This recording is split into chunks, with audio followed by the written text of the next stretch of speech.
Hello students, कैसे हो बेटा? बहुत अच्छे। आप खुश हो तो हम भी खुश हैं, खुश रहा करो।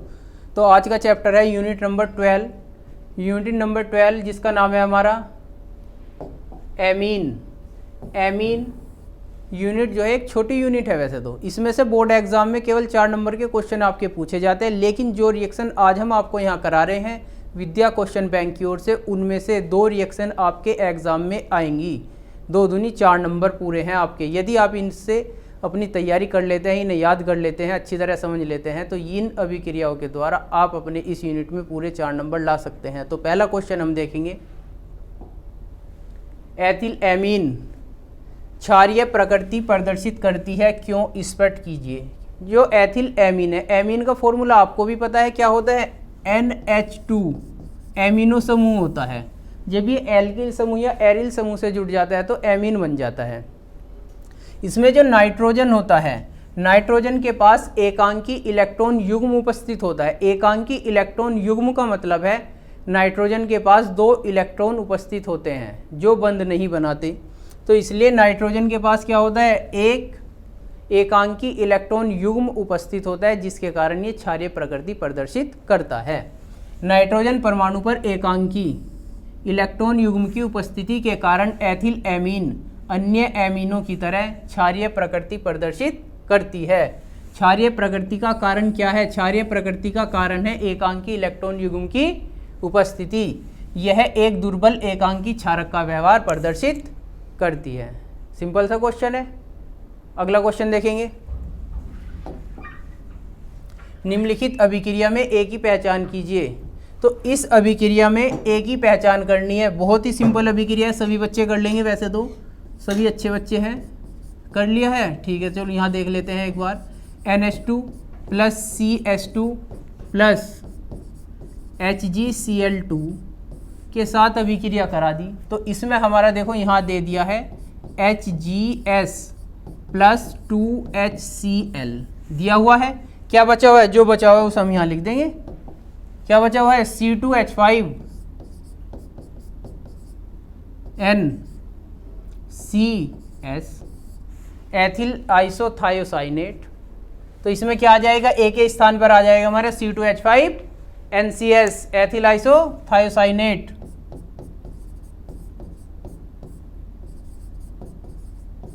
आइसोथायोसाइनेट,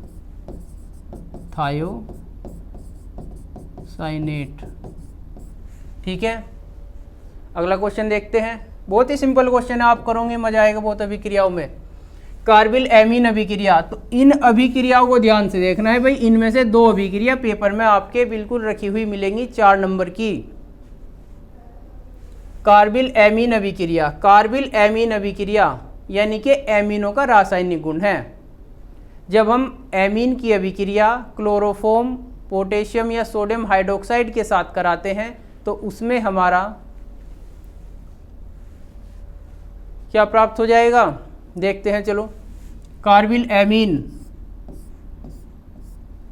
जैसे एनिलीन ले लेते हैं हम, NH2, यही तो एमीन है। एमीन जो होता है NH2 समूह हमारा NC में परिवर्तित हो जाता है आइसोसाइनेट में। एनिलीन की अभिक्रिया क्लोरोफॉर्म का फॉर्मूला CHCl3, पोटेशियम हाइड्रोक्साइड से अभिक्रिया करा दी, क्या बन जाएगा?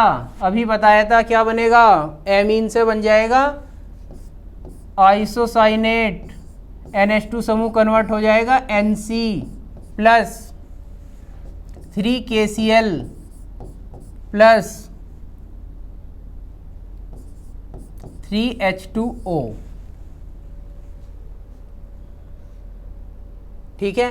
तो ये अभिक्रिया क्या होंगी हमारी? ये अभिक्रिया कहलाएगी कार्बिल एमीन अभिक्रिया। एनिलीन से क्या बन जाएगा हमारा? एनिलीन से बन जाएगा एनिलीन आइसोसाइनेट, फेनिल आइसोसाइनेट। ये है हमारा क्लोरोफॉर्म,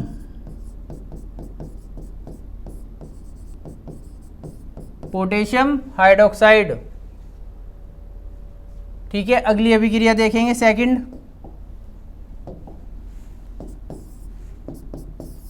ये एनिलीन है और ये है हमारा फेनिल आइसोसाइनेट।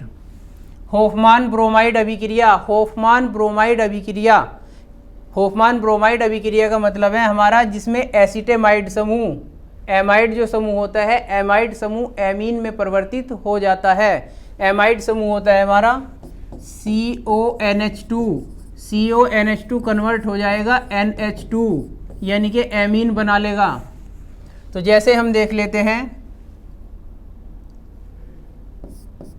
CH3CONH2 की अभिक्रिया ब्रोमीन के साथ प्लस 4KOH या NaOH के साथ हम क्षारीय विलयन में करा सकते हैं। तो जब हम इनकी अभिक्रिया कराएंगे तो क्या बताया है, एसिटेमाइड CONH2, वहाँ देखिए CONH2 समूह क्या में कन्वर्ट होगा NH2, तो क्या बच जाएगा CH3NH2, बिल्कुल सही CH3NH2 यानी कि primary amine Maithil amine plus 2KBr plus K2CO3 plus 2H2O,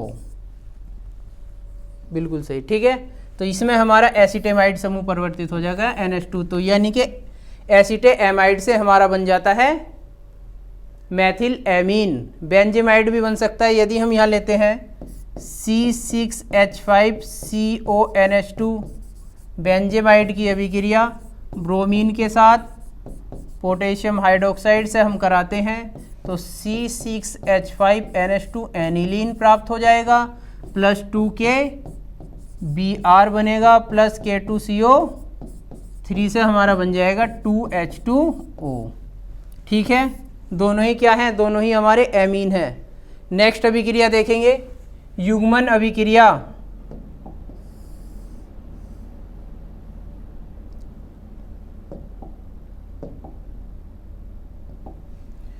युग्मन अभिक्रिया, युग्मन अभिक्रिया में बेंजीन डाईएजोनियम क्लोराइड, बेंजीन के डाईएजोनियम लवणों की अभिक्रिया जब हम कराते हैं, बेंजीन से करा लो, फिनोल से करा लो, तो ये अभिक्रिया में एजो बेंजीन बन जाता है, यानी एजो यौगिक प्राप्त होता है, जिसे हम बोलते हैं युग्मन अभिक्रिया।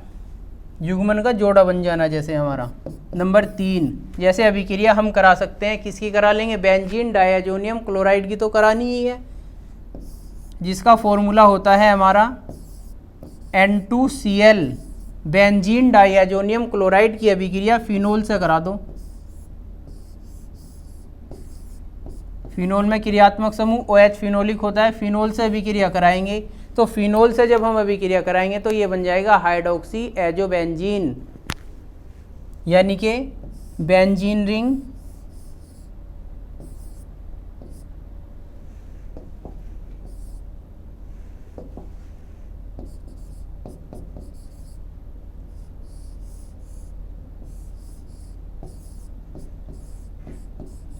OH प्लस HCl निकल जाएगा बाहर। तो ये अभिक्रिया कहलाती है हमारी युग्मन अभिक्रिया। क्या कहलाएगी, युग्मन अभिक्रिया। तो ये क्या बन जाएगा, पैरा हाइड्रोक्सी एजो बेंजीन, ये एजो यौगिक बनता है हमारा। अगली अभिक्रिया देखेंगे इसकी,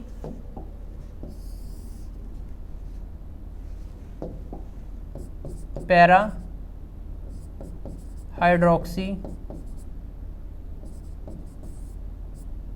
एजोबेंजीन। ठीक है बेटा, अगला क्वेश्चन था हमारा अमोनी अपघटन।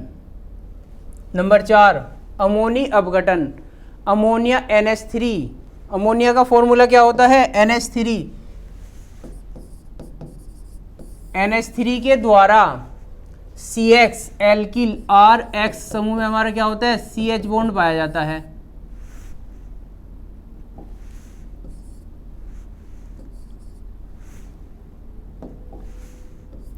CX, ठीक है, RX में हमारा क्या होता है, CX बंध पाया जाता है। तो अमोनिया द्वारा CX बंध का टूटना कहलाता है अमोनी अपघटन। इसकी अभिक्रिया देख लेंगे तो इसमें हमारा पहले प्राइमरी है एमीन, फिर सेकेंडरी है, टर्सरी है और क्वार्टरी लवण साल्ट प्राप्त हो जाता है।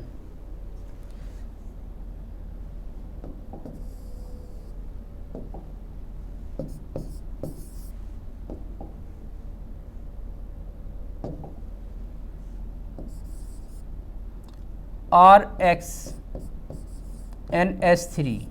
तो जब अभिक्रिया कराई जाती है तो इसमें बनता है हमारा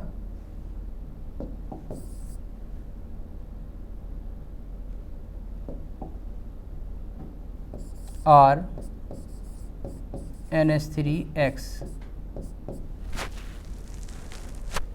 जब हम अभिक्रिया कराएंगे NH2RX तो ये बन जाएगा R2NH secondary amine, R3N tertiary amine,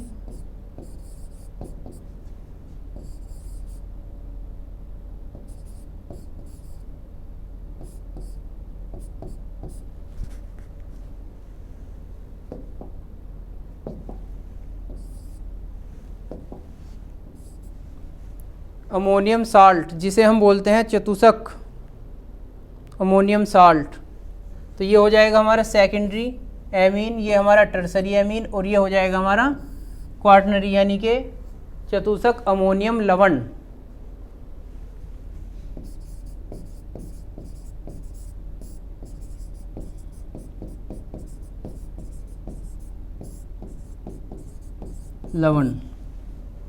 ये हमारा प्राइमरी एमीन। तो ये अभिक्रिया कहलाएगी हमारी अमोनी अपघटन। अमोनिया के द्वारा CX बंध का टूटना अमोनी अपघटन कहलाता है। अगली अभिक्रिया है हमारी एसिटिलिनीन। एसिटिलिनीन आपने पहले भी पढ़ा हुआ है। क्या होता है, जब एसिटिल क्लोराइड की अभिक्रिया मेथिल अल्कोहल के साथ या फिनोल के साथ, एमीन के साथ किसी के भी हम कराते हैं तो यह अभिक्रिया हमारी एसिटिलिनीन, जिसे हम कह देते हैं फ्रीडल क्राफ्ट एसिटिलीकरण।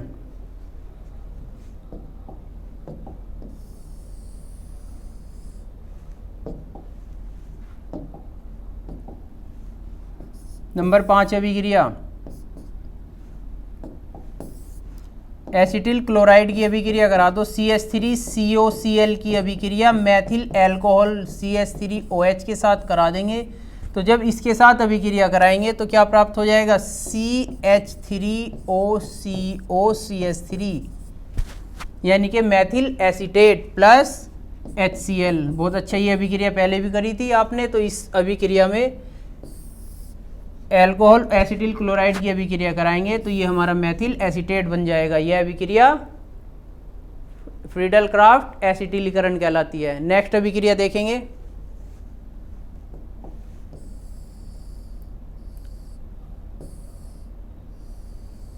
गैब्रियल थैलेमाइड संश्लेषण। गैब्रियल थैलेमाइड संश्लेषण में हम एमीन का निर्माण करते हैं। इस अभिक्रिया द्वारा प्राथमिक एमीन का निर्माण किया जाता है। तो प्राथमिक एमीन का निर्माण जो इसमें हम करते हैं वो थैलेमाइड के द्वारा करते हैं।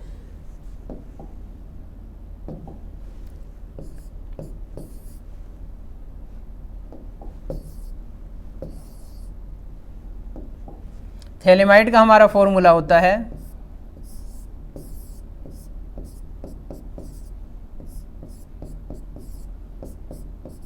थैलेमाइड का फॉर्मूला है। तो इस थैलेमाइड के फॉर्मूले में जब हम अभिक्रिया कराते हैं एल्किल हैलाइडो से, तो एल्किल हैलाइडो या पोटेशियम हाइड्रोक्साइड से अभिक्रिया जब कराई जाती है तो ये जो हाइड्रोजन परमाणु है हमारा, हाइड्रोजन पोटेशियम द्वारा या एल्किल समूह द्वारा विस्थापित हो जाता है। तो इसकी अभिक्रिया यदि हम कराएंगे पोटेशियम हाइड्रोक्साइड, तो पोटेशियम हाइड्रोक्साइड से अभिक्रिया कराने पर पोटेशियम हाइड्रोजन जो है हमारा पोटेशियम द्वारा विस्थापित हो जाएगा। ये बन जाएगा हमारा, इसके स्थान पर क्या आ जाएगा, इसके स्थान पर हाइड्रोजन क्या आ जाएगा हमारा पोटेशियम समूह। अब इसकी अभिक्रिया RX से जब हम कराएंगे तो पोटेशियम एल्किल समूह को विस्थापित होगा। ये क्या करेगा, ये हो जाएगा हमारा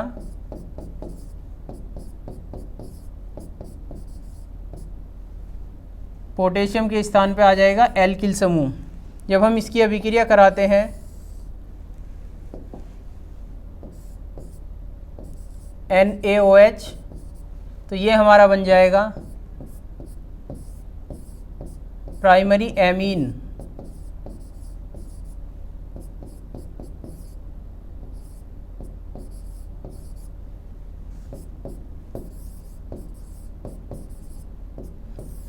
और यही तो हम बना रहे थे थैलेमाइड द्वारा। यह है थैलेमाइड,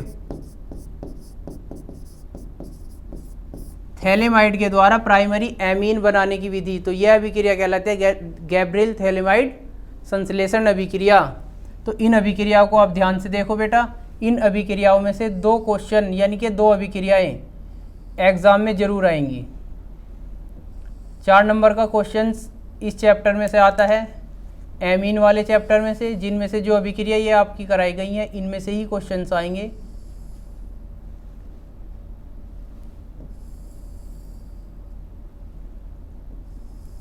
इन अभिक्रियाओं को रट के जाना एक तरह से एग्जाम में। ये तो अभिक्रियाओं में से 2 अभिक्रिया आपको जरूर पेपर में रखी मिलेंगी। थैंक यू बेटा। विद्या क्वेश्चन बैंक पढ़ो, अपने अच्छे परसेंटेज लाओ, 12th में बहुत अच्छे नंबर आएंगे।